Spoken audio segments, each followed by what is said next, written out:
انا ارسلنا نوحا الی قومہ، ہم نے بھیجا تھا نوح کو اس کی قوم کی طرف۔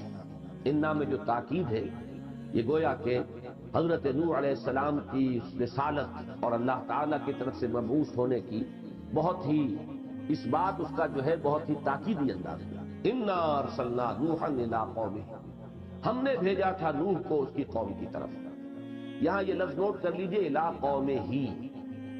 حضور صلی اللہ علیہ وسلم کے سوا جتنے رسول آئے وہ صرف اپنی قوموں کی طرف مبعوث ہیں۔ کسی رسول کی بعثت جو ہے وہ پوری نوع انسانی کے لیے نہیں ہے۔ چنانچہ احادیث میں بھی اس کا تذکرہ موجود ہے۔ حضرت جابر رضی اللہ تعالیٰ عنہ سے ایک حدیث ہے جو متفق علیہ ہے، بخاری میں بھی ہے اور مسلم میں بھی ہے، جس کے مطابق حضور نے یہ فرمایا کہ مجھے 5 چیزیں اللہ نے ایسی دی ہیں کہ جو مجھ سے پہلے کسی نبی اور رسول کو عطا نہیں کی۔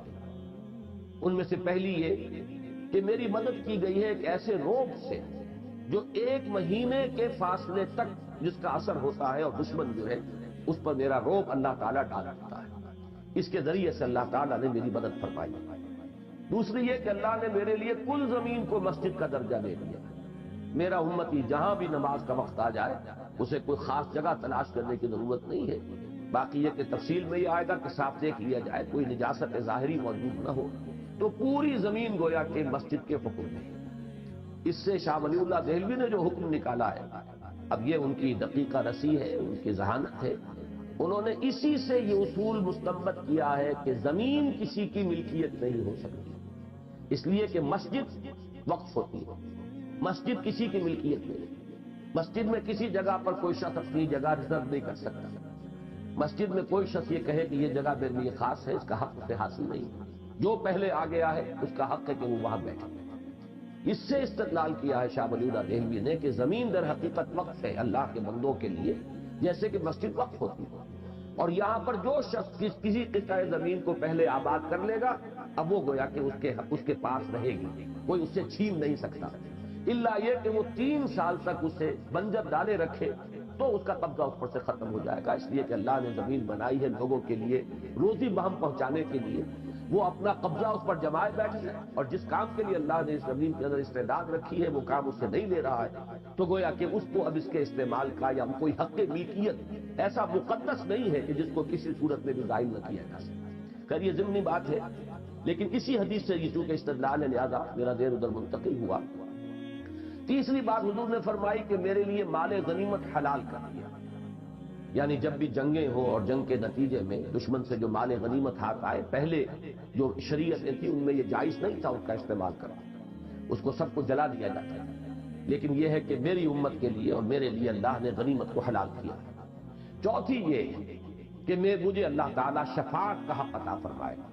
اور 5ویں بات یہی ہے جس کے لیے میں نے یہ ساری حدیث آپ کو سنائی کہ مجھے بھیجا گیا بعثت الی جمیع الناس، مجھ سے پہلے کوئی اور رسول تمام نوع انسانی کی طرف مبعوث نہیں۔ اسی کے ضمن میں حضرت ابو ہریرہ رضی اللہ تعالیٰ عنہ سے بھی ایک روایت مروی ہے، اور وہ ہے مسلم شریف کی روایت، متفق علیہ نہیں ہے۔ اس میں 6 چیزیں آئی ہیں، لیکن شفاعت کا ذکر نہیں ہے، بلکہ اس کی بجائے یہ ہے کہ مجھ پر نبوت کو ختم کیا۔ باقی یہ مضمون اس میں بھی موجود ہے کہ صرف میں تنہا رسول ہوں اللہ کا کہ جو پوری نوع انسانی کے لیے مبعوث کیا۔ اس کا تعلق میں نے سیرت کی تقاریر میں متعدد مواقع پر واضح کیا ہے کہ اس کا تعلق در حقیقت ہماری مادی ترقی سے، جو فزیکل سائنسز کا جو ارتقاء ہوا ہے اس کے ذریعے سے ذرائع رسل و رسائی میں ترقی ہوئی ہے، اور در حقیقت حضور ہی کا زمانہ ایسا آیا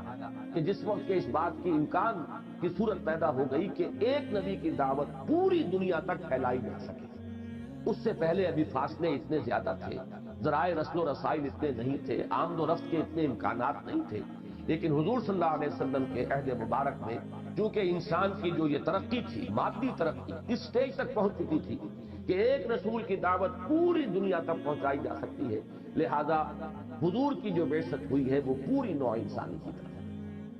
انا ارسلنا نوحا الی قومہ، ہم نے بھیجا تھا نوح کو اس کی قوم کی طرف، ان انذر قومک من قبل ان یاتیہم عذاب الیم، کہ خبردار کر دو اپنی قوم کو اس سے پہلے کہ ان پر آ ہم کے ایک دردناک عذاب۔ ایک تو لفظ انذار، کیونکہ یہ اکثر و بیشتر آتا ہے اور عام طور پر اس کا ترجمہ جو ہے ڈراؤ کر دیا جاتا ہے، اس کے بجائے بہتر لفظ ہے خبردار۔ ڈرانا کسی ایسی شے سے ہوتا ہے کہ جو فی نفسہ ہی خوفناک ہو، خطرناک ہو، مضر ہو، اور انذار در حقیقت خبردار کرنا ہوتا ہے کہ کوئی چیز تمہارے کسی عمل کا ایک نتیجہ برا نکل سکتا ہے، تو انہیں پیشگی وارن کر دیا جاتا ہے۔ در حقیقت انگریزی کا لفظ وارن جو ہے وہ صحیح ترین مفہوم ادا کرتا ہے انذار کا، کہ خبردار کر دو اپنی قوم کو اس سے پہلے کہ وہ عذاب الہی ان پر آ جائے جس کے کہ گویا کہ وہ مستحق ہو چکے۔ یہ اصول سورہ بنی اسرائیل میں بیان ہوا ہے، وَمَا كُنَّا مُعَذِّبِينَ حَتَّى نَبْعَثَ رَسُولًا، اور ہمارا یہ طریقہ نہیں رہا ہے کہ عذاب بھیج دیں قوموں کے اوپر جب تک کہ ہم کسی رسول کو مبعوث نہ کریں۔ سورہ بنی اسرائیل کے دوسرے رکوع میں آیت نمبر 15 ہے، وَمَا كُنَّا مُعَذِّبِينَ حَتَّى نَبْعَثَ رَسُولًا۔ اس کے ضمن میں آج ہی ایک صاحب مجھ سے ملنے آئے تھے، وہ پاکستان کی انٹیلیجنس سروس کے کسی بڑے عہدے سے ریٹائر ہوئے ہیں، کہ طالب جوہری صاحب جو آج کل کچھ وہ فہم قرآن ٹی وی وغیرہ پر ہوتا ہے، اس میں کہیں انہوں نے گل افشانی کی ہے کہ جس تک دعوت نہ پہنچی ہو اسے عذاب نہیں دیا جا سکتا۔ اس پر جب کوئی سوال کیا گیا تو انہوں نے کہا کہ قیامت کا دن چونکہ 50,000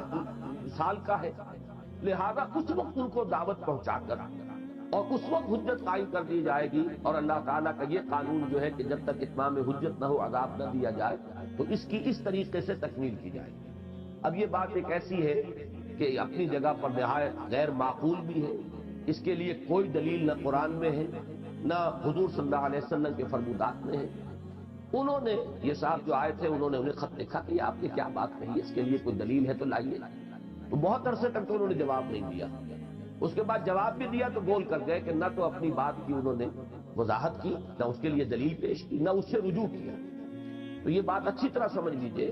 کہ در حقیقت عذاب دو ہیں، ایک عذاب ہے دنیا کا عذاب، یہ جو اصول ہے وَمَا كُنَّا مُعَذِّبِينَ حَتَّى نَبْعَثَ رَسُولًا، یہ ہے دنیا کا عذاب،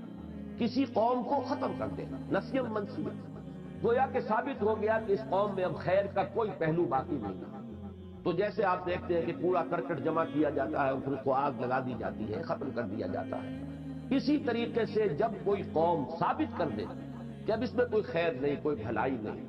بلکہ اس درجے اس کی سرشت بگڑ چکی ہے کہ آئندہ نسلوں سے بھی کوئی امید نہیں، یہ بات آئے گی آج حضرت نوح علیہ السلام کی دعا میں، تو پھر یہ ہے کہ اللہ تعالیٰ کی طرف سے ایک آخری اتمام حجت کے لیے رسول مبعوث کر کے، اور جب وہ رسول کی دعوت کو قبول کرنے سے انکار کر دیتے تھے تو ان کو نسیم منسیہ کر دیا۔ یہ اس عذاب کا ذکر ہے۔ باقی یہ کہ آخرت کا عذاب، اس میں یقیناً درجہ رہے گا کہ کس شخص تک کس درجے میں اتمام حجت ہوا۔ جن لوگوں تک کسی رسول کی دعوت پہنچی ہی نہیں، اب یہ نہیں کہ وہاں دعوت پہنچائی جائے گی میدان حشر میں، بے تکی بات ہے، وہاں تو ویسے ہی حقائق اس طرح روشن ہو چکے ہوں گے کہ ایمان لانے کے لیے ہر شخص خود بےتاب ہوگا۔ ابو جہل شاید سب سے آگے بڑھ کر ایمان لائے، اور فرعون جو ہے وہ سب سے بڑے بلند بانگ انداز میں ایمان لائے، تو وہ بات تو بالکل غیر معقول ہے۔ البتہ جو معقول بات ہے وہ یہ ہے کہ جن لوگوں تک کسی رسول کی دعوت نہیں پہنچی، ظاہر بات ہے کہ ان کا محاسبہ صرف توحید کی اساس پر، اس لیے کہ توحید وہ شے ہے کہ جو فطرت انسانی میں مضمر ہے، جس کا عہد ہم کر کے اس دنیا میں الستو بربکم قالوا بلی، اور اس کے بعد یہ کہ اس کائنات کے چپے چپے میں توحید کے آثار موجود ہیں، برگ درختان سبز در نظر ہوشیار اور غرق دفتر اصل معرفت کردگار۔ تو انسان اگر تعصب کو ہٹا کر اور تقلیدی ذہن سے آزاد ہو کر اگر ذرا غور کرے گا تو کائنات کا ذرہ ذرہ گواہی دے رہا ہے توحید۔ تو توحید تک جو شخص آ گیا ہے وہ گویا کہ وہاں اگر اس کے پاس کسی رسول کی دعوت نہیں پہنچی تو رسول پر ایمان لانے کا وہ مکلف نہیں ہوگا، البتہ توحید کی بنیاد پر اس کا محاسبہ ہوگا، اور اگر وہ شخص توحید پر قائم ہوگا تو امید ہے اللہ تعالیٰ کے فضل و کرم سے کہ اس کی نجات ہوگی اور اسے جنت میں داخلہ مل جائے گا۔ اصل وجہ یہ ہے۔ تو یہاں پر یہ سمجھ لیجئے کہ وَمَا كُنَّا مُعَذِّبِينَ حَتَّى نَبْعَثَ رَسُولًا، اس کا تعلق در حقیقت اس عذاب استیصال سے۔ استیصال یہ لفظ بنا ہے اصل سے، اصل کہتے ہیں جڑ کو، استیصال جڑ سے اکھیڑ دینا، کسی قوم کو جڑ سے اکھیڑ دینا، اس کو بالکل نسیم منسیہ کر دینا، جیسے کہ ان 6 اقوام کا ذکر قرآن مجید میں بار بار آیا۔ جس کے لیے الفاظ آتے ہیں کالم یغنو فیہا، ایسے ہو گئے جیسے تھے ہی نہیں، لا یرا الا مساکنہم، اب ان کے صرف مسکن نظر آ رہے ہیں، محل نظر آ رہے ہیں، جو لوگ ان میں آباد تھے اور رہ رہے تھے وہ نظر نہیں آ رہے۔ یا قطع دابر القوم الذین ظلموا، یا گویا کہ جڑ کاٹ دی گئی اس قوم کی کہ جس نے شرک اور ظلم کی روش اختیار کی۔ یہ عذاب جو ہے دنیا میں جن اقوام پر بھی آیا ہے، اللہ کا ایک قانون مستقل یہ رہا ہے کہ پہلے اپنے رسول کو بھیج کر اتمام حجت، تاکہ بات بالکل واضح ہو کر سامنے آ جائے۔ وہ رسول جو ہے وہ اپنے کردار کے اعتبار سے بھی ہر شک و شبہ سے بالا تر ہے، اس کی صداقت اور امانت کی گواہی دشمن بھی دے رہے ہیں، اس کے اوپر کہیں کوئی شبہ کرنے کی کوئی گنجائش نہیں۔ پھر اس کا کردار بھی ایک روشن کتاب کے مانند ہو، اور پھر وہ اللہ کی آیات پڑھ کر ان کو سنائے، تاکہ پھر ثابت ہو جائے کہ اب بھی جو نہیں مان رہا اس میں خیر کا کوئی مادہ سرے سے موجود نہیں، تب پھر اس قوم کو ہلاک کر دیا جائے۔ تو یہ بات وہی فرمائی گئی، انا ارسلنا نوحا الی قومہ ان انذر قومک من قبل ان یاتیہم عذاب الیم، ہم نے بھیجا تھا نوح کو ان کی قوم کی طرف کہ خبردار کر دو اپنی قوم کو اس سے پہلے کہ ان پر وہ دردناک عذاب آ تھمکے۔ اب دیکھیے بہت ہی مختصر جو ہے تمہید ہوئی ہے، اس کے فوراً بعد حضرت نوح علیہ السلام کا ذکر شروع ہوا ہے، اور اس میں بھی زیادہ تر جو ہے ان کی فریاد، اس پوری صورت کے اندر جو ہے اس کا اکثر و بیشتر حصہ حضرت نوح علیہ السلام کی فریاد ہے اپنی قوم کے خلاف۔ لیکن یہ کہ بہرحال شروع میں انہوں نے جس انداز میں جس طریقے سے دعوت پہنچائی ہے اس کا نقشہ، اور اس میں ہر داعی دین کے لیے ایک مثال ہے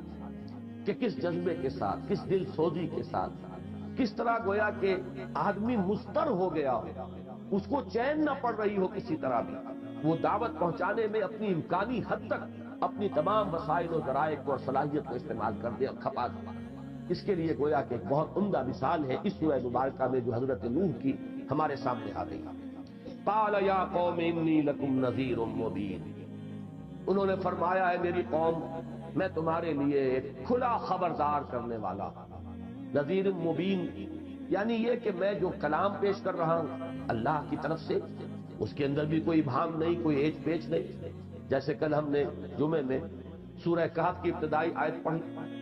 الحمدللہ الذی انزل علی عبدہ الکتاب ولم یجعل لہ عوجا، کوئی ایچ پیچ نہیں، کوئی اس کے اندر ایسا نہیں کہ ایسا کلام جو ذو معنیین ہو وہ کہا جائے۔ اس لیے کہ کاہن قسم کے جو لوگ ہوتے ہیں، جوتشی قسم کے لوگ جو اپنی دکانداری چلاتے ہیں، وہ بڑے ذو معنی جملے کہتے ہیں جس کا مفہوم ادھر بھی نکل سکے ادھر بھی نکل سکے، تاکہ جو بھی نتیجہ برآمد ہو اس کے لیے جسٹیفیکیشن ان کو پہلے سے اپنے ان الفاظ کے اندر موجود رکھ لیں۔ لیکن یہ کہ اللہ کے رسول جو بات لے کر آتے ہیں دو ٹوک، واضح، صریح، مبین۔ دوسرے یہ کہ اس میں ذرا کمپیئر کیجئے کہ اصل میں عرب میں ایک رواج تھا، کیونکہ آپ کو معلوم ہے کہ قبائلی زندگی اور ٹرائبل ریڈز ہوتی تھی، ایک دوسرے پر غارت گری کرتے تھے، حملے کرتے تھے، تو سب سے بڑی خبر وہاں یہ ہوتی تھی کہ کوئی قبیلے کا شخص اس کو اطلاع مل گئی ہو کہ فلاں قبیلہ ہم پر حملہ کرنے والا ہے۔ اب اس کو لیے گویا کہ ایمرجنسی ہوتی تھی کہ جلد از جلد وہ اپنی پوری قوم کو متنبع کر دے کہ وہ تیار ہے۔ اس کے لیے ان کے ہاں ایک رواج تھا کہ کوئی شخص جس کے پاس ایسی کوئی خبر پہنچتی تھی، وہ اپنے کپڑے پھاڑ کر اور ننگا ہو کر بالکل عریاں کسی بلند مقام پر کھڑا ہوتا تھا اور چیختا تھا وا صباحا، ہائے وہ صبح جو آنے والی ہے۔ اس لیے کہ عام طور پر جنہیں آپ کہتے ہیں small morning small hours of the morning, یہ صبح 2، 3، 4 بجے کا جو وقت ہوتا ہے جو انتہائی غفلت کا وقت ہوتا ہے، لوگ سوئے ہوتے ہیں، اس وقت وہ پھر آ کر حملہ کیا کرتے ہیں۔ تو ہائے وہ صبح جو آنے والی ہے، بڑی تباہ کن صبح جو آنے والی ہے، تو لوگ دوڑتے تھے اس کی طرف تاکہ معلوم کریں کہ کیا خبر اس تک پہنچی ہو۔ اس لیے کہ آواز ظاہر بات ہے کہ محدود ہوتی تھی کہاں تک پہنچے گی، لیکن نگاہ دور تک جاتی تھی۔ دور سے آدمی جب دیکھتے تھے کہ ایک شخص ننگا کھڑا ہوا ہے کہیں، تو نذیر عریان اس کو کہتے تھے کہ یہ ننگا خبردار کرنے والا، وارن کرنے والا، اور لپکتے تھے اس کی طرف کہ کوئی بڑی اہم خبر ہے۔ اصل میں حضور صلی اللہ علیہ وسلم نے اسی میں اجتہاد سے کام لیا، یہی نعرہ آپ نے لگایا تھا وا صباحا، جب آپ کوہ صفا پر کھڑے ہوئے ہیں، جب حکم آیا تھا کہ فاصدع بما تؤمر، اب آپ ڈنکے کی چوٹ کہیے جو کچھ کہنا ہے۔ اس سے پہلے 3 برس تک حضور نے صرف پرسنل کانٹیکٹ کے ذریعے سے، اسے خفیہ نہ کہیں، انڈر گراؤنڈ نہ کہیں، یہ الفاظ غلط ہیں، لیکن صرف پرسنل کانٹیکٹ کے ذریعے سے بات جو ہے آگے بڑھائی تھی، لیکن پھر جب حکم ہوا فاصدع بما تؤمر، تو اب حضور نے یہی شکل اختیار کیا، بلندی پر کھڑے ہو گئے کوہ صفا پر، وہاں اپنے نعرہ لگایا واسباحا۔ تو گویا کہ ہمیں یہ معلوم ہوا، اس سے اصول یہ مستنبط ہوا کہ جو بھی رواج ہو کسی معاشرے میں، ان میں جو حصہ تو ہے غلط اس کو ترک کر دیا جائے، باقی حصے کو اختیار کیا جائے، اس لیے کہ لوگ اسی سے مانوس ہوتے ہیں، لوگوں کی عادت جو بن چکی ہوتی ہے اسی کے پہلو سے۔ تو حضور نے بھی واسباحا کا نعرہ لگایا، لوگ جمع ہوئے تو پھر آپ نے اپنی دعوت پیش کی، تو وہ نذیر عریاں۔ تو گویا کہ اسلام میں یا رسولوں کے بارے میں جب یہ لفظ آیا ہے تو یہاں پر رسول مبین، نذیر مبین، واضح طور پر کھول کر خبردار کرنے والا کہ کوئی اشتباہ نہ رہے، کوئی اشکال نہ رہ جائے، کوئی ایچ پیچ والی عبارت نہ ہو، کوئی زو معنی جملے نہ کہے جا رہے ہوں۔ یہ ہمارے ہاں زو معنی جو ہے اصل میں یہ غلط العام ہے، اصل میں تو لفظ ہونا چاہیے زو معنیین، ایسا جملہ جس میں دو معنی موجود ہوں، لیکن عام طور پر اس لفظ کو اردو میں زو معنی ہی کہا جاتا ہے، حالانکہ زو معنی کے معنی تو ہے معنی والا، ہر جملہ جو بھی معنی والا ہے وہی تو جملہ کہلائے گا، ورنہ تو وہ کلام محمل ہوگا۔ کلام مفید تو وہی ہے کہ جس کے اندر معانی ہو، سمجھ میں آئے، لیکن ذو معنیین کو ہمارے ہاں اردو میں ذو معنی کہہ دیا جاتا ہے، تو ان کا کلام جو ہے وہ ذو معنی نہیں ہوتا، بالکل واضح اور صاف۔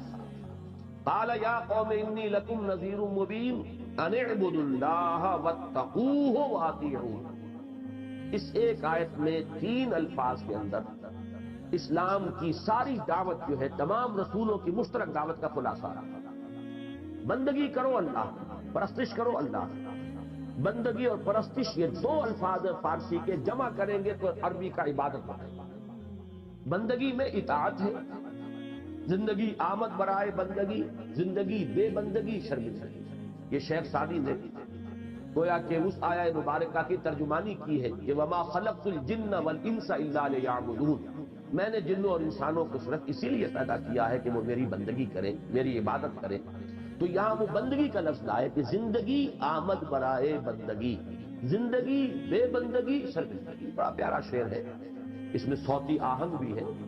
لیکن یہ ہے کہ محض بندگی جو ہے وہ عبادت کے مفہوم کو پورا نہیں کرتی، جبکہ اس کے ساتھ پرستش میں آپ کو معلوم ہے کہ محبت، عقیدت، تعظیم، پرستار کسی شے کا ہونا اور اسی کا وہی اس کا مطلوب بن جائے۔ دولت کا پرستار، دولت پرست، وطن پرست، قوم پرست، اب یہ تمام پرستش کے الفاظ جو آتے ہیں، تو پرستش اور بندگی کو جمع کر دیجئے تو لفظ عبادت آئے گا۔ ان اعبدوا اللہ، بندگی اور پرستش کو خالص کر دو اللہ کے لیے، واتقوہ، اور اس کے ساتھ ہی آیا اس کا تقوی اختیار، اس کی فرما برداری اختیار، کہیں بھی اس کے حکم کے خلاف کوئی حرکت تمہاری نہ ہو۔ واطیعون، یہ ہے پھر تیسرا پہلو۔ 2 حصے تو ہو گئے جو اللہ تعالیٰ کے ساتھ تعلق ہے انسان کا، اور ایک یہ تیسرا جو ہے یہ تعلق ہے رسول کے ساتھ۔ اطیعون، اطاعت کرو میری، یعنی یہ دوسرا لازمی حصہ رہا ہے تمام انبیاء کرام کی دعوت کا، تمام رسولوں کی دعوت کا، کہ تم میری اطاعت کے پابند ہو، تمہیں میری اطاعت کرنی ہوگی، جیسے کہ حضور صلی اللہ علیہ وسلم کے ضمن میں بار بار آیا ہے وَمَن يُطِعِ الرَّسُولَ فَقَدْ أَطَاعَ اللَّهَ، جو رسول کی اطاعت کرتا ہے وہ اللہ کی اطاعت کرتا ہے۔ وَمَا أَرْسَلْنَا مِن رَّسُولٍ إِلَّا لِيُطَاعَ بِإِذْنِ اللَّهِ، اور ہم نے نہیں بھیجا کسی بھی رسول کو مگر اس لیے کہ اس کی اطاعت کی جائے اللہ کے حکم سے۔ تو معلوم یہ ہوا کہ رسول کی اطاعت، اور یہ میں نے سورہ نساء کے درس کے دوران کئی مرتبہ واضح کیا، چونکہ وہ منافقین کا جو مضمون ہے سورہ نساء میں بہت ہی تکرار کے ساتھ اور اعادے کے ساتھ اور وضاحت کے ساتھ آیا ہے کہ یہی شے تھی اصل میں جو سب سے بھاری گزرتی تھی منافقین، کہ یہ ہم جیسے انسان ہیں، جیسے 2 ہاتھ ہمارے، 2 ہاتھ ان کے، 2 آنکھیں ہماری، 2 آنکھیں ان کی اطاعت کیوں ہم پر لازم ہے؟ ہم اللہ کو ماننے کو تیار ہیں، اللہ کی بندگی کریں گے، اللہ کی اطاعت کریں گے، لیکن یہ کہ شخصاً رسول کی اطاعت یہ بڑی شاخ ہے، اور اس پہ یہ بات مان لینی چاہیے کہ واقعتاً ہمارے لیے وہ مشکل نہیں ہے جتنی کہ اس وقت کے لوگوں کے لیے مشکل ہے۔ ہمارے لیے حضور شخصاً موجود نہیں ہے اس وقت، وہ تو جیسے اللہ کی اطاعت ویسے رسول کی اطاعت۔ ہمارے لیے رسول بھی ایک گویا کہ ادارے کی حیثیت رکھتے ہیں، ایک انسٹیٹیوشن ہے، اللہ کا کلام، اس کے رسول کا فرمان۔ وہ شخص محمد صلی اللہ علیہ وسلم وہ تو ہمارے سامنے تھے،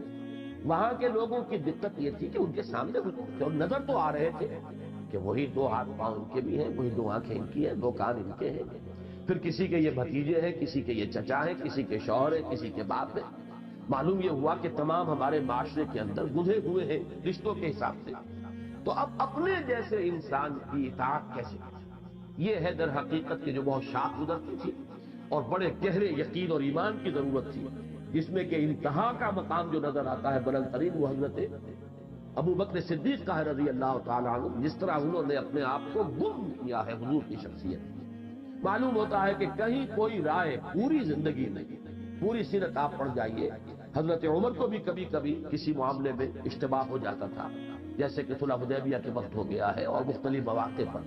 لیکن اور اسی طریقے سے حضرت عمر کی رائے جو ہے مختلف تھی اسیران بدر کے معاملے، لیکن وہاں بھی حضور کے ساتھ بریکٹڈ ہے حضرت ابو بکر رضی اللہ تعالیٰ۔ انہوں نے گویا کہ اپنے آپ کو بالکل ضم کر دیا، گم کر دیا تھا حضور صلی اللہ علیہ وسلم کی شخصیت مبارکہ میں، کہ جو آپ کی سوچ ہے وہی میری سوچ ہے، جو آپ کی پسند ہے وہی میری پسند ہے، جو چیز آپ کو ناپسند ہے وہی مجھے ناپسند ہے۔ تو یہ جو اطاعت ہے در حقیقت یہ ہے پیمانہ کہ کس درجے میں رسول کے ساتھ حقیقی ایمان کا تعلق موجود ہے،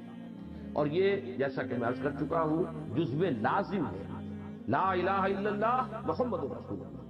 صرف یہ کہ اللہ کا کہنا ماننا اور اللہ کی اطاعت اور پرستش، اس سے کام نہیں بنے گا جب تک کہ اطاعت رسول صلی اللہ علیہ وسلم وہ بھی اس کے ساتھ موجود نہ ہو۔ ان اعبدوا اللہ واتقوہ واطیعون یغفر لکم من ذنوبکم، اللہ تعالیٰ معاف فرما دے گا تمہارے لیے تمہارے کچھ گناہ۔ یہاں ذرا نوٹ کر لیجئے کہ من ذنوبکم پر بحث کرنی پڑی ہے مفسرین کو کہ یہاں من کیوں لایا گیا؟ یغفر لکم ذنوبکم، بات پوری ہو جاتی، تمہارے گناہ بخش دے گا۔ اب یہ من بعض حضرات نے کہا یہ زائد ہے، یعنی لفظاً تو یہاں ہے لیکن اس کے معنی نہیں کیے جائیں گے، یہ لفظ زائد ہے۔ لیکن یہ کہ مجھے ان حضرات سے اتفاق ہے جو کہتے ہیں قرآن مجید میں کوئی لفظ زائد نہیں ہے۔ یہ در حقیقت ہمارا قلت تدبر ہے کہ کوئی بات ہماری سمجھ میں نہیں آئی تو ہم نے کسی لفظ کو زائد کہہ دیا، حالانکہ کوئی لفظ قرآن مجید کے اندر زائد نہیں ہے، جو بھی ہے وہ ٹھیک ہے اپنی جگہ پر، بامانی ہے، لازم۔ جیسے کہ غالب نے کہا ہے کہ گنجینہ مانی کا طلسم اس کو سمجھیو جو لفظ کے غالب مرے اشعار میں آوے۔ یہ نہیں کہ یہ خام خواہی آ گیا ہے یا برائے بیت آ گیا ہے یا وزن پورا کرنے کے لیے آ گیا ہے، تو قرآن مجید کی شان سے یہ شے فروتر ہے کہ یہ تصور کیا جائے کہ اس میں کوئی لفظ آئے۔ لیکن اس کے بعد پھر بعض حضرات نے کہا ہے کہ یہ عن کے معنی میں ہے، وہ بات بھی کوئی وزنی نہیں بنتی، اگرچہ اصول یہ ہے کہ یہ حروف جار جو ہیں وہ اکثر ایک دوسرے کی جگہ پر استعمال کر لیے جاتے ہیں، لیکن یہ کہ یہاں بھی وہ کوئی بامانی بات نہیں بن رہی۔ لیکن یہ کہ ایک رائے یہ ہے کہ یہ من بیانیہ ہے، یہاں پر جیسے کہ وَلْتَكُمْ مِنْكُمْ أُمَّةٌ يَدْعُونَ إِلَى الْخَيْرِ میں تفصیل سے بیان کر چکا ہوں کہ اس کے بارے میں دو رائے ہیں، من بیانیہ ہے اور ایک ہے من تبعیضیہ کہ کچھ اس میں سے کوئی حصہ مراد ہو، جبکہ من بیانیہ کے اندر وہ تمام ہی کی وضاحت کے لیے لفظ آتا ہے کہ یہ تمہارے جن سے گناہ جو ہیں، تمہارے جو معاصی ہیں وہ کل کے کل معاف کر دیے جائیں گے، اس لیے کہ یہ من تبعیضیہ نہیں ہے۔ ایک رائے یہ ہے، اس پر مولانا امین حسن اصلاحی صاحب بھی جازم ہے، اور میں نے یہ دیکھا کہ تفسیر مظہری کے مصنف جو ہے قاضی ثناء اللہ پانی پتی، انہوں نے بھی اس کو من تبعیضیہ ہی مانا ہے کہ اس میں بعض مراد ہے۔ اصلاحی صاحب نے یہ مراد لی ہے کہ اس سے مراد ہے اسلام لانے سے پہلے کے گناہ۔ اگر یہاں یہ من نہ ہوتا تو اس بات کا احتمال تھا کہ یہ سمجھا جاتا کہ گویا کہ آئندہ کے بھی تمام گناہ، اگلے پچھلے تمام گناہ معاف کر دے گا تھا، حالانکہ اسلام لانے سے اور ایمان لانے سے ایک شخص کی گزشتہ زندگی کے گناہ تو معاف ہو جاتے ہیں، لیکن آئندہ ظاہر بات ہے کہ اس کے اعمال کے اعتبار سے معاملہ ہوگا، اس نے کتنی اطاعت کی کتنی نہیں کی۔ اس کا ایک بڑا دلچسپ واقعہ ہے حضرت عمرو بن العاص کا رضی اللہ تعالی عنہ۔ وہ جب حضور کے پاس حاضر ہوئے تھے ایمان لانے کے لیے تو انہوں نے کہا حضور ہاتھ بڑھائیے، میں آپ سے بیعت اسلام کرنا چاہتا ہوں۔ حضور نے اپنا داہنا ہاتھ بڑھا دیا، اب انہوں نے اپنا ہاتھ کھینچ لیا۔ حضور نے پوچھا یہ کیا کیا تم نے؟ تو کہنے لگے حضور ایک شرط ہے، وہ میری شرط پہلے آپ مانیں۔ حضور نے فرمایا شرط کیا ہے؟ تو عرض کیا کہ یہ طے ہو جائے کہ میرے اب آج تک کے جتنے گناہ ہیں وہ معاف ہو جائیں۔ تو حضور نے فرمایا کہ یہ تو ہے ہی ہے، 3 اعمال ایسے ہیں کہ جن کے نتیجے میں سابقہ زندگی کے تمام گناہ معاف ہو جائیں۔ ایک کفر سے اسلام میں آنا، نمبر 2 ہجرت جو خالص اللہ کے دین کے لیے اپنے مکان کو، اپنے وطن کو چھوڑ کر ہجرت کرتا ہے، اور تیسرے حج مبرور، وہ حج جو خالص ہو اور وہ اللہ کے ہاں قبول ہو جائے، وہ بھی تمام سابقہ گناہوں کے لیے تلافی کا ذریعہ بن جاتا ہے۔ تو پھر انہوں نے بیعت کی کہ حضور کا ہی تو ہے، اس میں تمہیں خواہ کاہے کا اندیشہ ہے، یہ کوئی شرط عائد کرنے کی ضرورت نہیں ہے اس میں، یہ تو فی الواقع ہے کہ یہ 3 افعال ایسے ہیں کہ جن سے سابقہ زندگی کے تمام گناہ معاف ہو جاتے ہیں۔ تو ایک رائے تو اصلاحی صاحب کی تو یہ ہے، لیکن دوسری رائے جو ہے مجھے وہ زیادہ قوی معلوم ہوتی ہے قاضی ثناء اللہ پانی پتی رحمۃ اللہ علیہ کی، کہ انہوں نے یہ کہا ہے کہ گناہوں میں ایک تقسیم ہے کہ ایک گناہ ہے حقوق العباد اور ایک گناہ ہے حقوق اللہ کے۔ حقوق اللہ کے جتنے بھی گناہ ہیں، جو کوتاہیاں ہیں، جو بھی تقصیر ہے، وہ سب کو معاف ہو جائیں گے، لیکن حقوق العباد کا معاملہ تو کسی صورت میں بھی معاف نہیں ہو سکتا جب تک کہ یا تو جو بھی ایگریوڈ پارٹی ہے، جس پر زیادتی کی گئی ہے، جس پر ظلم ہوا ہے، یا تو وہ معاف کرے اور یا اس کو کمپنسیشن دلوائی جائے گی قیامت کے دن۔ جیسے کہ ایک حدیث بڑی پیاری ہے اور بڑی ہی نصیحت آموز ہے کہ حضور نے ایک مرتبہ صحابہ سے پوچھا اتدرون من المفلس، کیا آپ لوگ جانتے ہیں مفلس کون ہے؟ تو جواب کیا ہو سکتا تھا؟ صحابہ نے عرض کیا کہ المفلس عندنا من لا درہم لہ ولا دینار، حضور ہم تو مفلس اسی کو سمجھتے ہیں جس کے پاس روپیہ پیسہ نہیں، دینار اور درہم نہیں۔ آپ نے فرمایا نہیں، میری امت کا مفلس وہ شخص ہوگا جو قیامت کے دن جب حاضر ہوگا میدان حشر میں تو نمازوں کی بھی بڑی سی مقدار لے کر آئے گا، روزے بھی ہوں گے اور حج بھی ہوں گے اور عمرے بھی ہوں گے، لیکن وقد شتم ھذا وقذف ھذا واکل مال ھذا، فلاں شخص کو اس نے گالی دی تھی، فلاں شخص کی عزت پر حملہ کیا تھا، فلاں شخص کا مال ہڑپ کر گیا تھا، یعنی حقوق العباد جو ہے ان کو جو تلف کیا تھا تو وہ مدعین آ جائے۔ کوئی کہے گا پروردگار اس نے مجھ پر یہ ظلم کیا، اللہ کہے گا اچھا اس کی نمازیں اس کو دے دو۔ ابھی کوئی دوسرا آ جائے گا پروردگار اس نے میرا مال ہڑپ کیا ناجائز طریقے سے، اللہ فرمائے گا کہ روزے اس کو عطا کر، تمام اس کے نیک اعمال ختم ہو جائیں گے اور مدعی ابھی باقی ہو، تو پھر ان کے گناہ اس کے حساب میں درج ہونے شروع ہو گئے کہ اور تو کوئی چیز ہے نہیں، کوئی کرنسی نہیں ہے سوائے اعمال، اعمال ہی سے مبادلہ ہوگا۔ یہاں تک کہ حضور نے فرمایا کہ وہ شخص دوسروں کے گناہوں کے بوجھ تلے دب کر جہنم میں ڈال دیا، وہ نمازیں اور روزے اور حج اور عمرے جو ہیں وہ اسے بچا نہیں سکیں گے اگر حقوق العباد کے معاملے میں اس سے یہ کوتاہی ہے۔ تو میرے نزدیک قاضی ثناء اللہ پانی پتی رحمۃ اللہ علیہ کی یہ بات زیادہ وزنی ہے کہ در حقیقت یہ تقسیم تو ہر حال میں ہے کہ حقوق اللہ اور حقوق العباد، تو یغفر لکم من ذنوب، اللہ تعالیٰ تمہارے گناہوں میں سے کچھ کو معاف فرما دے، اور یہاں پہ گویا کہ مراد اصلاحی صاحب کے نزدیک یہ ہے کہ جو اب تک کے گناہ ہے وہ معاف فرما دے گا، اور قاضی ثناء اللہ پانی پتی رحمۃ اللہ علیہ کی رائے کے نزدیک جو حقوق اللہ میں تم سے کوتاہیاں تاحال ہوئی ہیں آج تک وہ معاف کر دی جائیں۔ وَيُؤَخِّرْكُمْ إِلَىٰ أَجَلٍ مُّسَمًّى، اس میں بھی ایک واقعہ حضرت عمر رضی اللہ تعالیٰ عنہ کا آتا ہے بہت اہم، کہ ایک مرتبہ وہ قحط کی کیفیت تھی تو نماز استسقاء کے لیے قوم کو لے کر آپ باہر نکلے، لیکن جب دعا آپ نے کی تو اس میں صرف استغفار کی، بارش کے لیے دعا نہیں کی۔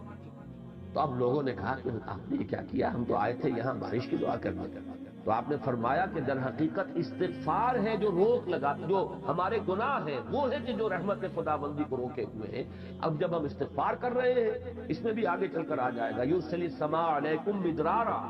اللہ تعالیٰ آسمان کو تم پر چھاجوں برستا ہوا می جو ہے وہ اس شکل کے اندر جو اللہ تعالیٰ تم پر رحمت نازل فرمائے گا، اور یہ ہے صرف مغفرت کا نتیجہ۔ تو یہاں پر بھی وہی ہے کہ اگر تم ایسا کرو گے یغفر لکم من ذنوبکم، اللہ تعالیٰ تمہارے گناہ بخش دے گا، وَيُؤَخِّرْكُمْ إِلَىٰ أَجَلٍ مُّسَمًّى، اور تمہیں مؤخر کرے گا ایک اجل مسمى تک۔ اس لفظ مؤخر میں ایک بات موجود ہے، مضمر ہے،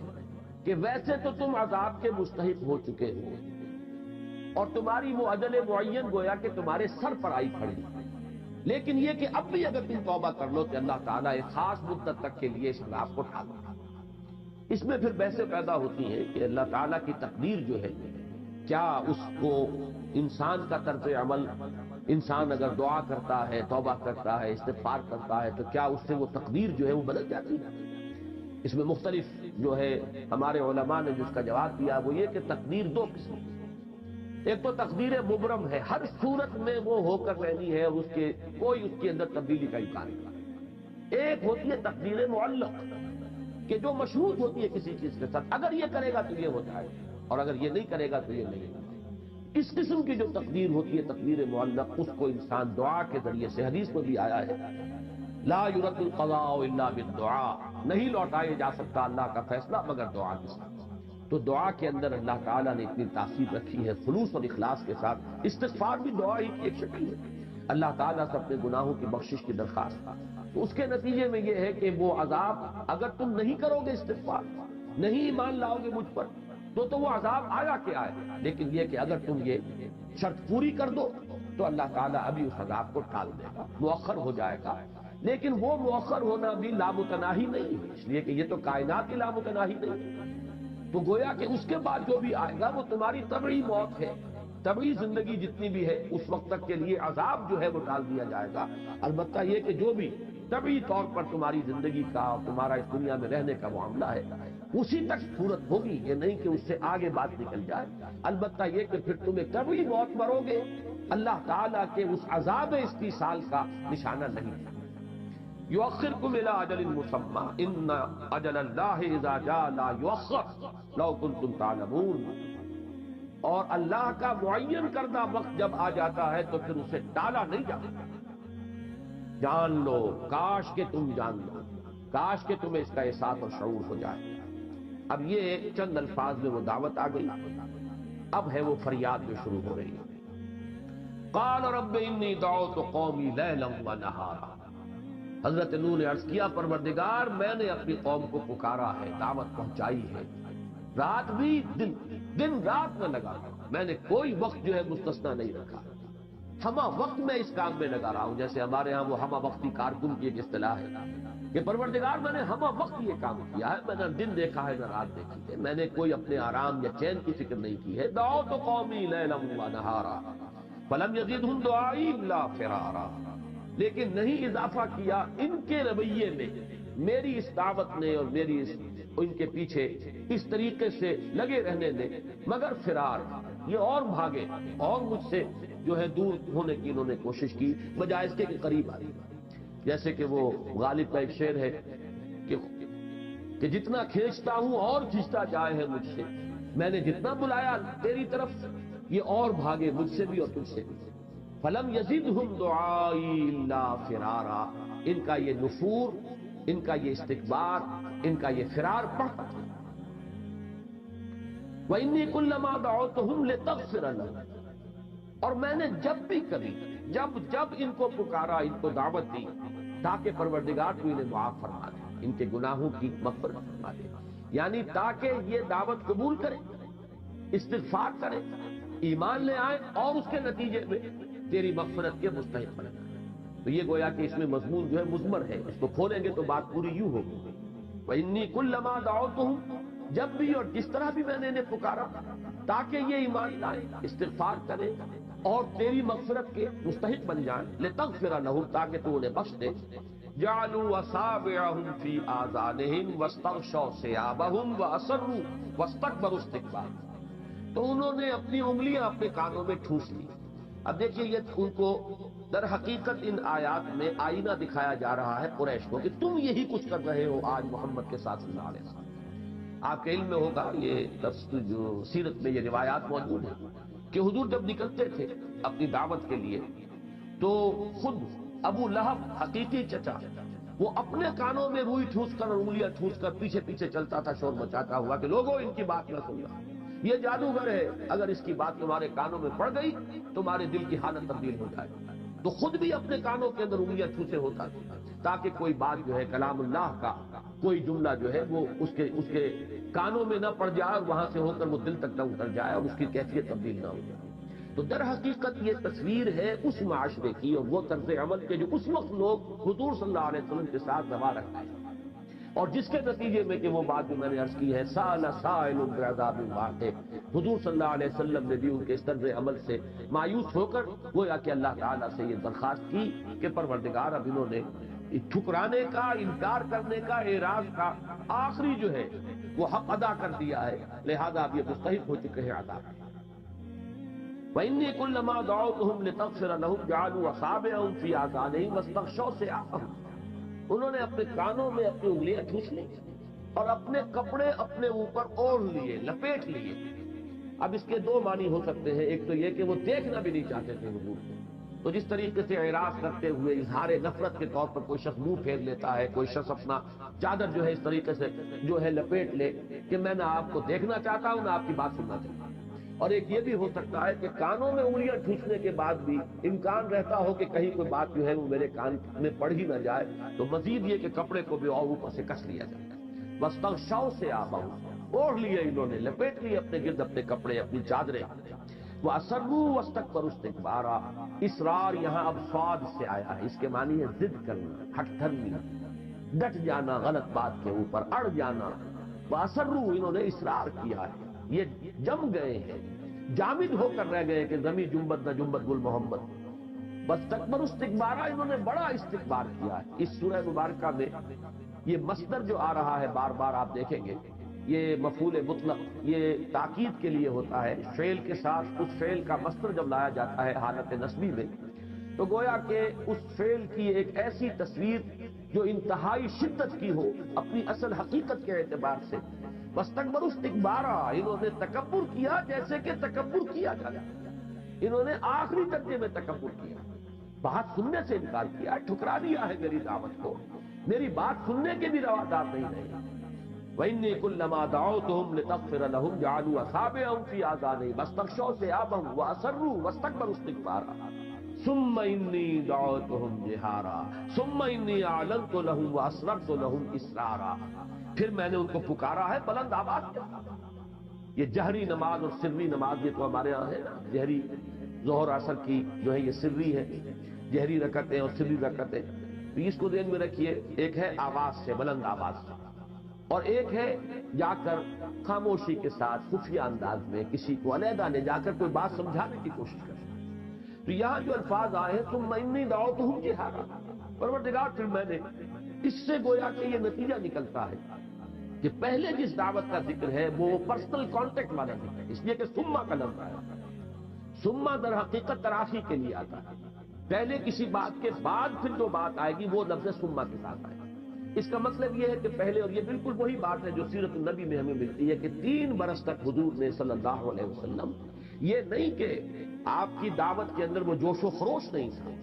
وہ سارا جوش و خروش اور جذبہ موجود تھا، لیکن اعلانیہ نہیں تھی وہ دعوت، وہ آپ نے علل اعلان نہیں دی تھی بلکہ پرسنل کانٹیکٹ کے ذریعے سے اپنے قریبی عزیزوں کو اور عزیزوں کے ذریعے سے آگے ان کے جاننے والوں کو، جیسے حضرت ابو بکر کے ذریعے سے جو ان کے جاننے والے تھے ان تک بات پہنچ گئی، اور عشرہ مبشرہ میں سے 6 صحابہ جو ہیں وہ ان کی دعوت و تبلیغ کے نتیجے میں ایمان لے آئے۔ تو یہ گویا کہ پرسنل کانٹیکٹ سے چراغ روشن ہو رہا تھا، دیے سے دیا جو ہے وہ جل اٹھ رہا تھا۔ لیکن اس کے بعد پھر وہ مرحلہ آیا فاصدع بما تؤمر، اب آپ کھڑے ہوئے کوہ صفا پر اور آپ نے نعرہ لگایا اور پھر اب آپ نے اعلانیہ دعوت شروع کی۔ تو یہ ثم در حقیقت چونکہ لفظ آیا ہے تو پہلی دعوت وہ ہے کہ جس کی کیفیت وہ تھی کہ محض پرسنل کانٹیکٹ سے بات کو آپ پہنچا رہے تھے، لیکن اس کے بعد پھر آپ نے علل اعلان، ڈنکے کی چوٹ، فاصدع بما تؤمر ثم انی دعوتہم جہارا ثم انی اعلنت لہم واسررت لہم اسرارا، یہ تیسری بات جب آئی ہے یہ گویا کہ ان دونوں چیزوں کا مجموعہ بن گیا۔ پہلے مرحلے میں دعوت صرف پرسنل کانٹیکٹ کے ذریعے سے، دوسرے مرحلے میں وہ ایک یعنی اعلانیہ دعوت، علل اعلان، ڈنکے کی چوٹ، تیسرے مرحلے میں آ کر یہ دونوں کمپوننٹس اس میں شامل ہو گئے۔ پھر میں نے ان کو ظاہری بھی پکارا ہے، علیحدگی میں بھی پکارا ہے، علیحدہ سمجھانے کی بھی کوشش جاری رکھی ہے۔ تو یہ پرسنل کانٹیکٹ کا معاملہ کبھی ختم نہیں ہوا کرتا۔ کوئی دعوت، کوئی تحریک چاہے وہ عوامی مرحلے میں آ گئی ہو، لیکن اس کے بعد بھی یہ پرسنل کانٹیکٹ کے ذریعے سے دعوت جو ہے افادیت اس کی انتہائی اور اس کو برقرار رہنا چاہیے۔ تو میں نے ثم انی اعلنت لہم، اگرچہ پھر ایک تراخی آ رہی ہے تو یہ دعوت کے 3 مراحل کو آپ اچھی طرح سمجھ لیجیے۔ اس میں تیسرا مرحلہ جو ہے وہ بھی ایک گویا کے مکسچر، ان دونوں چیزوں کا ملا جلا معاملہ ہے کہ ثم انی اعلنت لہم، پھر میں نے ان کے لیے اعلانیہ بھی یہ بات پیش کی، واسررت لہم اسرارا، اور میں نے پھر خاموشی سے بھی، خفیہ انداز میں بھی، ایک ایک کے ساتھ علیحدگی میں جا کر بھی ان کو سمجھانے کی کوشش کی۔ یہاں یہ مصدر جو آیا ہے یہ میرا نام آ گیا ہے، اس کو نوٹ کر لیجئے، اس لیے کہ اس کے بارے میں بڑے اشتباہ رہتے ہیں۔ اکثر لوگ تو نام جو پہلی مرتبہ میرا سنتے ہیں تو وہ سمجھتے ہیں کہ یہ لفظ غلط ہے۔ اس لیے کہ انہیں یہ تو معلوم ہے کہ سر کی جمع اسرار ہے، صحیح معلوم ہے، سر کہتے ہیں بھید کو، اسرار جو ہے اس کی جمع ہو گئی. تو عام طور پر میرا نام لوگ پروناؤنس ہی کرتے ہیں اسرار، وہ سمجھتے ہیں کہ اس نے غلط نام اپنا رکھ لیا ہے تو ہمیں تو اس کی تصحیح کر دینی چاہیے. لیکن میرا نام جو ہے حقیقت میں اور اصلاً اسرار ہی. اس پر بڑی بحث ہو گئی تھی، یہ سن 82-83 میں جب بڑی کنٹروورسی چل رہی تھی میری ذات کے حوالے سے، وہ خواتین کا معاملہ، تو ہر اعتبار سے مجھ پر جو حملے ہوئے تھے ان میں سے ایک یہ بھی تھا کہ نام ہی غلط ہے ان کا. تو مجھے پھر وہ تحقیق کرنی پڑی، اور جب پھر میں نے لسان العرب کو کنسلٹ کیا تو میں حیران رہ گیا کہ لفظ اسرار جو ہے یہ مصدر ہے افعال سے، سر سے اسرار. اس کے معنی کسی چیز کا چھپانا یا چھپا کر کوئی بات کسی کو بتانا. اظہار میرے بڑے بھائی کا نام ہے، وہ ہے کسی شے کو ظاہر کرنا یا کسی شے کو غالب کرنا. اسرار اس کے برعکس ہے، کسی شے کو چھپا لینا یا چھپا کر خفیہ طریقے سے کسی کو کوئی بات بتانا. جیسے سورہ تحریم میں آیا اذ اسر النبی الی بعض ازواجہ حدیثا، جبکہ نبی صلی اللہ علیہ وسلم نے ایک بات اپنی بعض ازواج میں سے بعض کو بطور راز بتائی. لیکن لسان العرب میں یہ بات پڑھ کر میں حیران رہ گیا کہ یہ لفظ عربی زبان کے ان چند الفاظ میں سے ہے کہ جن میں متضاد معنی بیک وقت موجود ہوتے ہیں.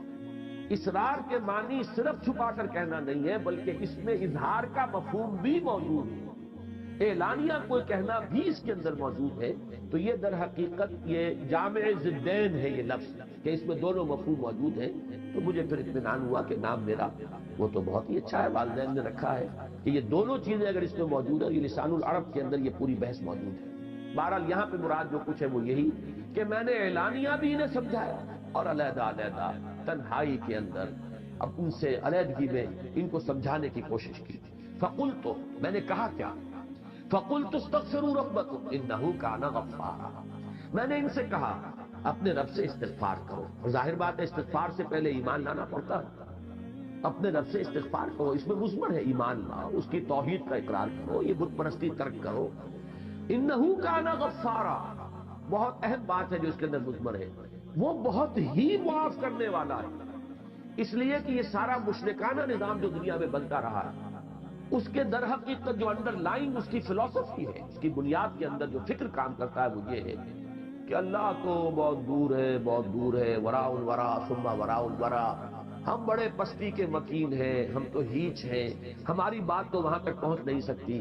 کوئی سفارشی درکار ہے، کوئی درمیانی ایسے وسیلے ہو کہ وہ ہماری سفارش کرے. اس حوالے سے وہ سارا نظام چلتا ہے کہ وما نعبدهم الا ليقربونا الى الله زلفى، یا یہ کہ یہ در حقیقت ہم شفعاؤنا عند اللہ، یہ جو ہستیاں جنہیں ہم پوچھتے ہیں یہ تو اللہ کے ہمارے سفارشی ہیں. ہم نے ان کو کب کہا ہے کہ یہ ہمارے خالق ہیں؟ وَلَئِن سَأَلْتَهُم مَّنْ خَلَقَ السَّمَاوَاتِ وَالْأَرْضَ لَيَقُولُنَّ اللَّهُ، اے نبی اگر آپ ان سے پوچھیں گے کس نے پیدا کیا آسمان اور زمین، فوراً کہیں گے اللہ نے کی. وہ کسی اور کو خالق نہیں مانتے تھے. لیکن اس اللہ کی جناب میں اس کی سرکار میں رسائی حاصل کرنے کے لیے کچھ درمیانی واسطوں کی ضرورت ہے. بس ان کی بھی کچھ دنڈوت ہم کرتے ہیں، کچھ چڑھاوے چڑھاتے ہیں تاکہ وہ خوش ہو جائیں، وہ اللہ کے ہاں ہماری سفارش کریں گے تو اللہ ہمیں معاف فرما دے. اس سب کی نفی کی انہ کان غفارا، وہ تو بہت ہی معاف کرنے والا ہے، اسے کسی کی سفارش کی ضرورت نہیں. تم اس کی طرف متوجہ تو ہو. ہم تو مائل بکرم ہے، کوئی سائل ہی نہیں، راہ دکھلائیں کسے رحمت منزل ہی نہیں. جیسا کہ وہ حدیث میں آتا ہے کہ ہر رات آخری حصے میں اللہ تعالیٰ سمائے دنیا تک نزول فرماتے ہیں اور پھر ندا ہوتی ہے حل من مستغفر فاغفر له، ہے کوئی استغفار کرنے والا کہ میں اسے بخش دوں، کوئی معافی چاہنے والا کہ اسے معاف کر دوں. حل من سائل فاعطیہ، ہے کوئی مانگنے والا کہ میں اسے عطا کر دوں. تو اللہ تو خود غفار ہے. تم کن چکروں میں پڑے ہوئے ہو؟ اپنا عمل درست نہیں کرنا، حرام خوری کو جاری رکھنا، اپنے غلط طرز عمل کو برقرار رکھنا اور تلاش کرنا ادھر ادھر کوئی سفارشی، کوئی ذرائع، کوئی وسائل، کوئی وسیلہ. تو یہ تمہاری اصل میں ساری کی ساری غلط فہمی ہے. وہ تو خود غفار ہے، بخشنے والا ہے. ذرا اس کی طرف خلوص قلب کے رجوع تو کرو. فَقُلْتُ اسْتَغْفِرُوا رَبَّكُمْ إِنَّهُ كَانَ غَفَّارًا. اس کے نتیجے میں کیا ہوگا؟ یرسل السماء علیکم مدرارا، وہ آسمان چھوڑ دے گا تم پر چھاجو برستا ہوا. یہ لفظی ترجمہ ہے. مدرار کہتے ہیں کثیر الدروخ، جس میں کہ بڑی ہی یعنی قوت کے ساتھ، جس میں ہم اردو میں کہتے ہیں چھاجو بھی برس رہا ہے، چھاجو پانی برس رہا ہے. اور آسمان کو چھوڑ دے گا، یعنی گویا کہ بند ہے کوئی لگا ہوا، اور اس کے بعد اللہ تعالیٰ کے حکم سے وہ بند کھلے گا اور تم پر جو ہے اللہ کی طرف سے بارش ہوگی رحمت کی، اور ماء مبارکہ تم پر نازل کیا جائے گا۔ یرسل السماء علیکم مدرارا ویمددکم باموال وبنین، اور وہ تمہاری مدد فرمائے گا مال کے ذریعے سے بھی اور بیٹوں کے ذریعے سے بھی، وَيَجْعَلْ لَكُمْ جَنَّاتٍ وَيَجْعَلْ لَكُمْ أَنْهَارًا، اور وہ تمہیں باغات بھی تمہیں عطا فرمائے گا، تمہارے لیے بنا دے گا باغات، اور تمہارے لیے بہا دے گا اور رواں کر دے گا نہریں اور چشمے۔ اب یہ جو الفاظ ہیں ان کے حوالے سے بعض تفسیری روایات ہیں، اگرچہ وہ محدثین کے جو بھی معیارات ہیں ان پر تو اس درجے ثابت نہیں ہے کہ ان کو کہیں صحیح عین میں جگہ ملے، لیکن تفسیری روایات میں یہ بات آئی ہے، لیکن مضمون سے مناسبت رکھتی ہے، اور قرآن مجید کے دوسرے مقامات سے اس کے شواہد ملتے ہیں کہ اللہ تعالیٰ جب بھی کسی قوم کی طرف رسول کو بھیجتا تھا، میں اس لیے اب اس بارے میں محتاط ہو گیا ہوں کہ رسولوں کا ذکر اور ان کے بارے میں جو سنت اللہ ہے اس کا ذکر کرتے ہوئے میں جو حال کا صیغہ نہیں استعمال کرتا بلکہ ماضی کا، اس لیے کہ سلسلہ نبوت و رسالت بند ہو چکا ہے۔ اب ہمیں حال کا صیغہ جو ہے غلطی سے بھی استعمال نہیں کرنا چاہیے، اس سے بھی اشتباہ ہو جاتا ہے کہ اللہ جب بھی رسول کو بھیجتا ہے اس کے ساتھ یہ قاعدہ قانون ہے، تو بھیجتا ہے نہیں، بھیجا کرتا تھا، اس کا سلسلہ جو ہے منقطع ہو چکا ہے۔ تو اللہ کا یہ قاعدہ رہا ہے، یہ سنت رہی ہے اللہ کی کہ جب بھی کسی قوم کی طرف کسی رسول کو وہ بھیجتا تھا تو اس قوم کو جھنجھوڑنے کے لیے چھوٹے چھوٹے عذاب، کہیں قحط پڑ گیا، کہیں کوئی اور مصیبت آ گئی، کہیں کسی اور طرح کی تکلیف آ گئی، یہ تمام چیزیں اس لیے ہوتی تھی تاکہ یہ کچھ جاگے، ہوش میں آئے، اس لیے کہ اگر فراوانی ہے، عیش ہے، آرام ہے تو اور غافل ہو جاتا ہے انسان، پھر یہ کہ اس کے اندر استغنا بڑھتا چلا جاتا ہے، بے پرواہی کے اندر اضافہ ہوتا ہے، غفلت جو ہے اور گہری ہو جاتی ہے۔ لیکن جب اس طرح کی کیفیت ہو، کوئی بیماری آ گئی ہو، تو انسان آپ کو معلوم ہے اللہ کی طرف متوجہ ہوتا ہے، دعا کرتا ہے پروردگار میری اس مصیبت کو ڈال دے۔ کوئی اور مصیبت آئی ہو تو یہ اللہ کا مستقل قانون ہے، جس کو سورہ سجدہ میں اس طرح بیان کیا گیا ہے وَلَنُذِيقَنَّهُم مِّنَ الْعَذَابِ الْأَدْنَىٰ دُونَ الْعَذَابِ الْأَكْبَرِ، ہم انہیں لازماً چکھائیں گے مزہ چھوٹے چھوٹے عذابوں کا اس بڑے عذاب سے پہلے۔ وہ بڑا عذاب کون سا ہے؟ جبکہ کسی قوم کو بالکل ختم تہس نہس کر دیا جائے، جس کے لیے میں نے لفظ استعمال کیا تھا عذاب استیصال، جڑ سے کسی کو اکھاڑ دیا۔ تو اس عذاب اکبر، عذاب استیصال سے پہلے چھوٹے چھوٹے عذاب، کہیں جو ہے قحط پڑ گیا ہے، کہیں کوئی اور آفت سماوی آ گئی ہے تاکہ لوگ ہوش میں آئے، جاگے۔ تو یہ روایات میں آتا ہے کہ حضرت نوح علیہ السلام کے زمانے میں بھی جبکہ ان کی قوم جو ہے اعراض اور انکار پر اصرار کر رہی تھی، سواد والا اصرار، تو ان پر بھی قحط آیا بہت شدید، اور اچانک ان کے ہاں بچوں کی پیدائش کا سلسلہ بھی رک گیا۔ معلوم ہوتا ہے جیسے پوری قوم باندھ ہو گئی، گویا کہ نسل ختم ہوا چاہتی ہے۔ یہ 40 برس کا عادت آیا ہے کہ مسلسل نہ کسی بچے کی پیدائش ہو رہی ہے کسی گھر میں، اور بارش نہیں برس رہی ہے، شدید قسم کا ان کے اوپر جو ہے قحط کا عالم ہو گیا۔ اس میں کچھ یعنی معلوم ہوتا ہے کہ ان روایات کے ساتھ ان الفاظ کی مناسبت ہے۔ فَقُلْتُ اسْتَغْفِرُوا رَبَّكُمْ، میں نے ان سے کہا استغفار کرو اپنے رب سے۔ اور اسی کے حوالے سے میں نے عرض کیا تھا حضرت عمر کا وہ واقعہ کہ انہوں نے بارش کی دعا نہیں کی، استغفار کیا۔ جب لوگوں نے کہا کہ آپ آئے تو تھے بارش کی دعا کے بعد، تو آپ نے فرمایا استغفار ہی تو ہے، اور یہی آیت پیش کی کہ در حقیقت یہ جو ہمارے گناہ ہیں، ہماری خطائیں ہیں، کوتاہیاں ہیں، وہی تو روک بن جاتی ہیں اللہ تعالیٰ کی رحمت کے راستے میں۔ اگر اللہ بخش دے ان گناہوں کو تو گویا کہ وہ راستہ جو رحمت کا وہ کھل جائے گا، اور پھر ہمیں اللہ تعالیٰ ہماری تمام ضرورت کی چیزیں بہت پہنچائے گا۔ تو فرمایا فَقُلْتُ اسْتَغْفِرُوا رَبَّكُمْ إِنَّهُ كَانَ غَفَّارًا يُرْسِلِ السَّمَاءَ عَلَيْكُمْ مِدْرَارًا، اگر تم یہ کرو، استغفار کرو، پلٹو، رجوع کرو اپنے رب کی جناب میں، تو اللہ تعالیٰ یہ جو بند لگا ہوا ہے، اس لیے یرسلو کا لفظ میں نے عرض کیا تھا جیسے کہیں بندش ہو اس کو کھول دیا جائے، تو یرسل السماء علیکم مدرارا، یہ جو بندش لگی ہوئی ہے، بارش نہیں ہو رہی ہے، اللہ اس بندش کو توڑ کر اور تم پر چھاجو بارش برسائے گا۔ وَيُمْدِدْكُمْ بِأَمْوَالٍ وَبَنِينَ، اور تمہیں مال سے بھی نوازے گا اور اولاد سے بھی نوازے گا۔ یہ تمہارے ہاں یہ سلسلہ بھی جو رک گیا ہے، اس کے بھی اللہ تعالیٰ جو ہے اس سلسلے کو جاری فرمائے گا۔ وَيَجْعَلْ لَكُمْ جَنَّاتٍ وَيَجْعَلْ لَكُمْ أَنْهَارًا، اور تمہارے لیے باغات بھی بنا دے گا اور نہریں اور چشمے رواں کر دے گا۔ مَا لَكُمْ لَا تَرْجُونَ لِلَّهِ وَقَارًا، اب جو انداز ہے وہ تشویق کا، ترغیب کا، بڑی ہی دل سوزی کے ساتھ ان کو بلانے کا، یہ آیت جو ہے اس میں جلالی انداز ما لکم لا ترجون للہ اور تمہیں کیا ہو گیا، تم اللہ تعالیٰ کے جلال کا کوئی اندیشہ نہیں رکھتے، اللہ تعالیٰ کی غیرت کہیں جوش میں نہ آ جائے، تم جس طریقے سے اکڑ رہے ہو، جس طریقے سے استکبار کر رہے ہو، جس طرح میری دعوت کو رد کر رہے ہو، اعراض کر رہے ہو، تمہیں کوئی اندیشہ نہیں رہا کہ اللہ تعالیٰ جہاں رؤوف ہے، ودود ہے، رحیم ہے، وہیں پھر ذو انتقام بھی ہے، شدید الانتقام، بہت سخت انتقام لینے والا، سخت سزا دینے والا، شدید العقاب۔ تو یہاں وقارا اللہ کی شان جلالی، اللہ کی عظمت کا ظہور نہ ہو جائے کہیں، اور اللہ تعالیٰ کی وہ غیرت جو ہے وہ کہیں جوش میں نہ آ جائے کہ جس کے نتیجے میں تمہیں نسیم منسیہ کر دیا جائے۔ ما لکم لا ترجون للہ وقارا، تمہیں کوئی اندیشہ نہیں رہا، تمہیں کوئی خیال نہیں، تمہیں کوئی گمان نہیں رہا، تمہیں کوئی توقع نہیں ہے کہ اللہ تعالیٰ کا جلال جو ہے کہیں وہ ظاہر نہ ہو جائے۔ وقد خلقکم اطوارا، حالانکہ اس نے تمہیں پیدا فرمایا ہے جیسے کہ تم جانتے ہو کہ ایک کیفیت کے بعد دوسری، دوسری کے بعد تیسری،